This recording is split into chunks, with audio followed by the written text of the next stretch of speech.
Madame, Monsieur, bonjour, chers amis en présentiel et en distanciel. Bienvenue à cette dernière séquence des ateliers et des conférences de la première journée de l'Université du réseau des référents handicap de la GFIP qui se tient dans cette belle amphithéâtre du Carré des Docks. Nous allons écouter le dernier talk de la journée. Vous savez, le talk, c'est ce moment de vérité où des personnes viennent raconter des parcours inspirants. Et vous savez peut-être qu'il y a des super-héros dans notre vie. Et je vais vous inviter à en écouter deux ce soir. J'invite Marine Balançard et Quentin Bousse pour nous parler de la dyslexie. Qui sont les dyslexiques en France? Question simple, réponse complexe. Impossible de s'accorder sur la part de la population dyslexique en France, ni même dans le monde. Les chiffres, les pourcentages varient selon les sources, les pays, les périodes. 5 à 12% de la population européenne est dyslexique. C'est quand même 37 à 90 millions de personnes en Europe. En France, 6 à 8%, selon les associations françaises sur la dyslexie. Royaume-Uni, 10%. Allemagne, 1 à 15% selon les régions. D'autres études mentionnent que 5% de chaque génération est dyslexique. Hélène Taylor de Cambridge indique 5 à 20% de dyslexiques dans le monde avec une héritabilité d'au moins 60%. Voilà qui donne à réfléchir. Ces écarts de chiffres ne doivent pas faire penser que la dyslexie est à la mode dans certains pays et pas.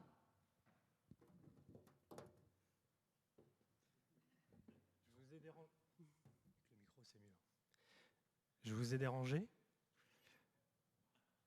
Avez-vous bien tout compris de ce que Marine a dit? Avez-vous tout enregistré? Eh bien, mesdames et messieurs, bienvenue dans mon monde de dyslexie. Ce qui vient de se passer, c'est mon quotidien. Marine, qui n'est pas dyslexique, parle de nous, parle de moi, comme si je n'étais pas là. J'en veux à personne, mais c'est tout le temps comme ça, surtout en entreprise. Mais il faut bien avouer que l'on se cache.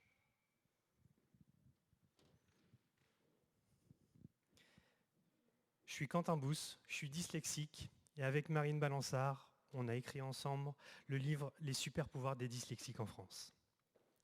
Je suis un 10 en chair et en os devant vous, et je vous invite à écouter ces quelques lignes. De con à dyslexique, voilà ce mal aveugle qui nous ronge de l'intérieur. Ce mot, sournois, complexe comme une dernière moquerie. Ce trouble, ce handicap, appelez-le comme vous voulez, car il n'en est rien. Il est une force, une chance, même si parfois elle nous rappelle à l'ordre. Lorsque les lignes en forme de lettres nous paraissent être des montagnes, que grand bien lui fasse, nous allons les gravir. S'écorcher les mains, se briser la tête. On avance encore et toujours, déjouant les pièges et les pronostics. Mauvaise herbe, sûrement pas. Nous sommes la diversité. Nous cultivons derrière nos paupières une vision singulière, personnelle, sur une route peu fréquentée. Nous sommes montrés du doigt et salués du pouce. Pour preuve, Einstein, Picasso, Spielberg, Steve Jobs, Hamilton pour ne citer qu'eux. Ce regard sinueux nous stimule, nous transporte dans un imaginaire sans limite, sans frontières. Ce poids est léger et il nous porte.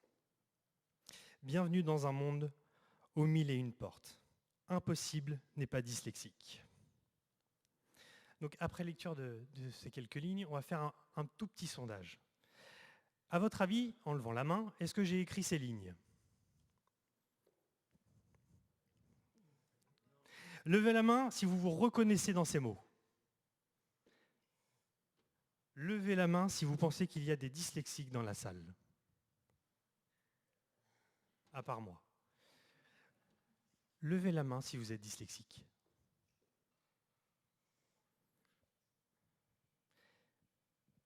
Ces mots, Quentin, c'est le chef Glenn Viel, 3 étoiles, qui les a écrits. Ce n'est pas de toi, mais ça parle de toi. Alors moi, je ne suis pas dyslexique. Mais alors pourquoi est-ce que je me suis laissée déranger par la dyslexie? Qu'est-ce que j'ai à faire là-dedans? Moi, je viens des salles des marchés. Moi, mon motto, c'est la performance, le résultat. Alors, qu'est-ce que ça fait dans la performance, la dyslexie? Eh bien, en salle des marchés, on a pris beaucoup de décisions très réussies, et puis on a eu beaucoup d'échecs dont on a essayé de ne pas trop parler. Kerviel, ça nous a un peu échappé. Les subprimes, Lehman. Donc on en a pris des décisions. Et on en a réussi quelques-unes, mais on a quand même mis plusieurs fois la banque ou le système bancaire en péril. Qu'est-ce qui nous a manqué? La compétence, on l'avait. La motivation, on l'avait. La passion, on l'avait. On était très aidés, mais on pensait tous pareil. On était tous pareils. On parlait, ou parfois on se comprenait même sans se parler. Qu'est-ce qui nous a manqué? Un peu de singularité, un peu de différence, une autre façon de voir le monde, un petit quelque chose en plus. Cette singularité, on la trouve chez les dyslexiques. Alors peut-être qu'ils étaient dans la salle des marchés, d'ailleurs j'en suis sûre, parce qu'à l'époque personne n'a rien dit, mais depuis qu'on a écrit ce livre, j'ai reçu des messages du style: un homme de 50 ans, managing director dans une grande banque en Asie. Marine, sans ma maman, je n'aurais jamais eu mon bac. Je n'ai plus jamais parlé après de ma dyslexie. Et maintenant, mon expérience parle pour moi. Donc ils y étaient, on n'y a pas fait attention. Cette différence, elle dérange. Bien sûr qu'elle dérange. Mais finalement, au final, ça nous arrange. Parce que ça nous apporte autre chose. Être dérangé, ça fait du bien. Ça empêche de vieillir trop vite. Donc il faut chercher à être dérangé tout le temps. Quentin m'a dérangé dans sa façon de faire, de parler, de réfléchir, mais il m'a sauvé la vie, il m'a sorti de mes habitudes. Comment j'ai fait pour trouver une personne dyslexique pour écrire un livre? Impensable, les mots sont leurs mots. Donc les dyslexiques, ils sont là, mais on ne les voit pas. Quentin l'a dit, ils se cachent. Ils sont dans vos entreprises, ils sont dans vos organisations, vous ne le savez pas. Donc j'en ai cherché.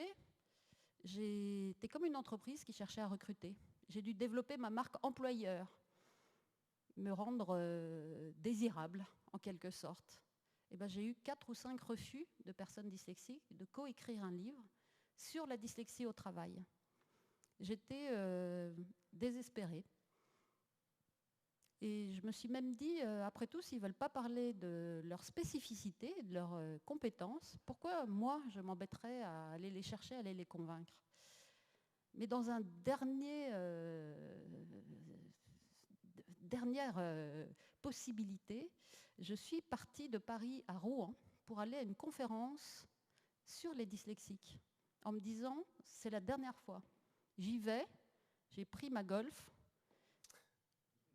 et j'étais à une conférence dont l'organisateur, qui était une start-up de Rouen, que je remercie et qui est dans la salle, m'a dit, je ne savais même pas si des personnes dyslexiques allaient venir à ma conférence. Je me suis assise, et à côté de moi, c'était Quentin. Il se passe que des choses bien en Normandie. Je suis normand, c'est facile. Pour Marine, c'était une dernière chance. Et pour ma part, écrire ce livre, c'était la dernière de mes idées.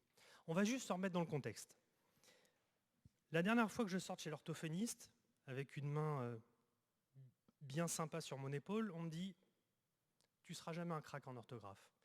L'écriture pour toi, ça ne sera pas simple. » Alors pour moi, écrire un livre, c'était de l'ordre du fantasme. Ça m'était interdit. Imaginez que moi-même, j'ai du mal à me relire quand j'écris. Ça m'était interdit parce que je ne sais pas écrire sans une faute par mot. Ça m'était interdit parce qu'il est difficile de me faire comprendre à l'écrit.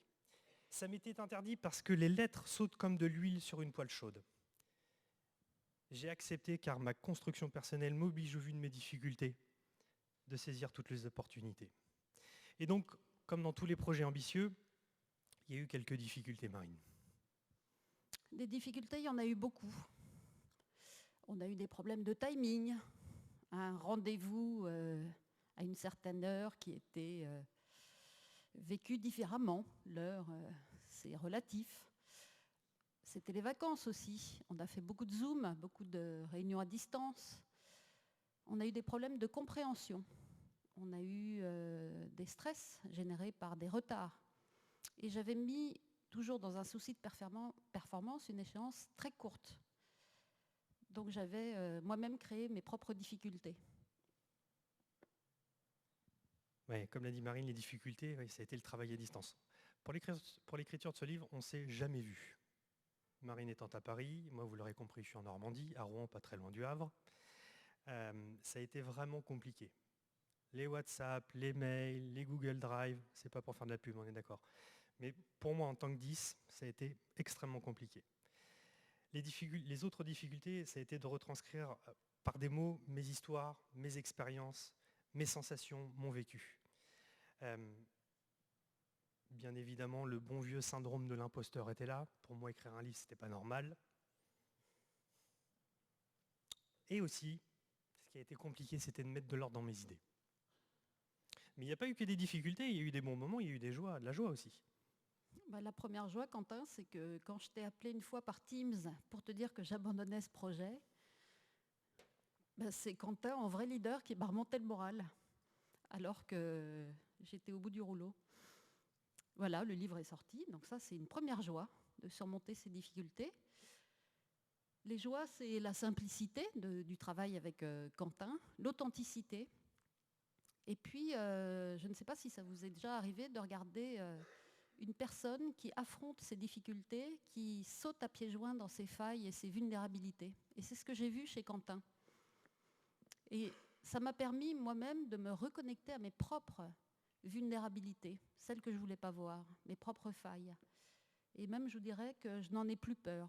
Parce que quand on les explore et quand on n'a pas peur de les regarder, eh bien, il en sort de la lumière. Ce livre, par exemple. Ouais, les moments de joie pour moi, ça a été déjà d'avoir été soutenu par Marine qui, quasiment toutes les semaines, me disait que j'étais capable. Ça a été aussi de savoir que je vivais un moment important de ma vie, écrire un livre.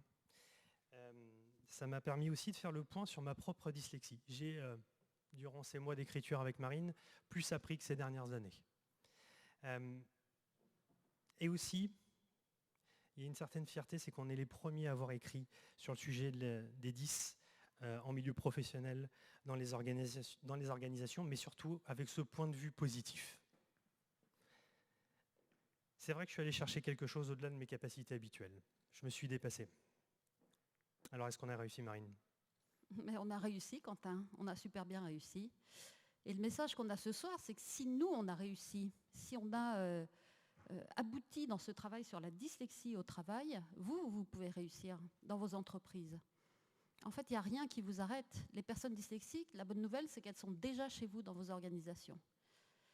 La deuxième bonne nouvelle, c'est que les recherches montrent qu'elles ont des compétences très particulières, une imagination incroyable, une capacité d'innover ou de résoudre des problèmes complexes avérés. Elles ont cet esprit aventurier. Beaucoup de grands explorateurs sont dyslexiques. Ils sont capables d'imaginer au-delà de ce que vous pensez, de même fabriquer le futur, de le penser et de vous l'expliquer. Ce sont les chercheurs qui le disent, hein, c'est pas moi. Donc vous les avez, qui veut se passer face aux défis qui nous attendent, le réchauffement climatique ou le dérèglement climatique, l'intelligence artificielle, les problèmes géopolitiques? Qui peut se passer de ce type de compétences? Vous savez que les services secrets anglais recrutent 30 à 40% de personnes dyslexiques pour ces capacités à distinguer des grandes tendances dans le bruit ambiant. Pour la surveillance du territoire britannique, c'est 30 à 40% de personnel dyslexique. Vous voulez vous passer de ces capacités? Pour les dyslexiques, j'aurais peut-être un petit message, Quentin. Faites savoir quelles compétences vous avez. Quentin le dit, vous avez peut-être, pour ceux qui le sont, une tendance à vous cacher ou à ne pas le dire. Vous avez d'énormes compétences, faites-le savoir, dites-le et donnez votre mode d'emploi à vos collaborateurs, managers. C'est le message qu'on a eu de toutes les entreprises avec qui on a discuté pour ce livre. Faites-le savoir et connaissez-vous vous-même, donnez vos compétences, vous en avez d'énormes. Bon, je ne sais pas si je vais arriver à la faire celle-là quand même. Alors pour conclure le talk, c'est un peu particulier.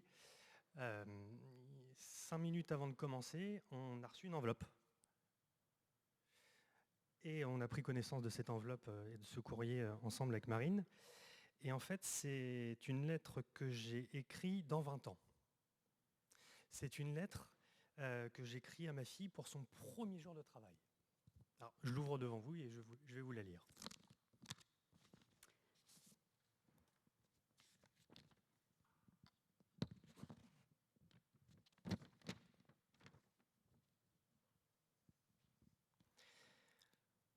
Charlie, c'est le prénom de ma fille.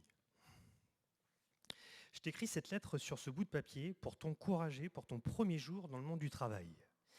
Après avoir fait le choix de ton parcours de formation et professionnel, te voici à l'aube d'une carrière qui, j'en suis sûr, sera brillante. Ton moment me fait penser à un événement auquel j'ai participé il y a 20 ans. C'était un congrès où des professionnels du handicap se réunissaient tous les ans pour évoquer le sujet du handicap au travail. En écrivant ces derniers mots, je me rends compte que tu ne peux pas comprendre ce que je dis. Eh oui, ma chérie, c'était une période sombre où il fallait motiver, expliquer, contraindre les organisations à embaucher des personnes porteuses de handicap. Les dyslexiques, comme moi, étaient reconnus seulement que depuis quelques années. Il faut que tu te rendes compte qu'à cette période, on licenciait des femmes car elles avaient des enfants autistes. J'ai même vu de mes propres yeux une collègue en fauteuil roulant qui n'avait aucun aménagement de poste, et quand elle rentrait dans le bureau, la porte lui claquait au-dessus jusqu'à la blesser. Aujourd'hui, ce genre de comportement serait pris pour de la folie. Il me revient une autre histoire. Durant l'année 2024, un ministre avait été critiqué parce qu'il faisait des fautes d'orthographe du fait de sa dyslexie. Oui, en 2024, les dyslexiques, les neurodivers se cachaient. Ils avaient honte de ce qu'ils étaient. Ma chérie, il s'ouvre à toi un monde merveilleux où les opportunités sont sans limite. N'oublie jamais que la collaboration entre neurodivers et non-neurodivers fonctionne parfaitement. C'est un équilibre fragile car les vieux démons peuvent refaire surface. Aujourd'hui, en 2044, il n'y a plus besoin de loi. Chacun a compris l'intérêt de la diversité en entreprise, mais surtout de son immense importance pour le bon fonctionnement des organisations. Ton père qui t'aime.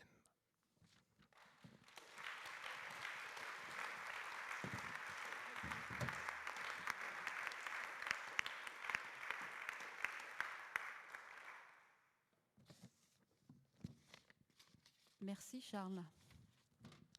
Merci Charles. Merci à vous deux. J'ai les larmes aux yeux.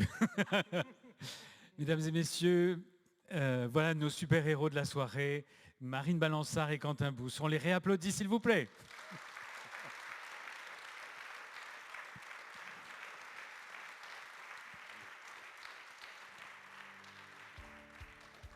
Voilà.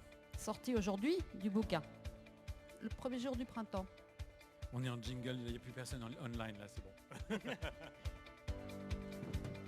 Merci à Lily for Life pour la conférence à Rouen. Et merci à Quid, que j'ai embêté. J'ai pleuré au téléphone quasiment.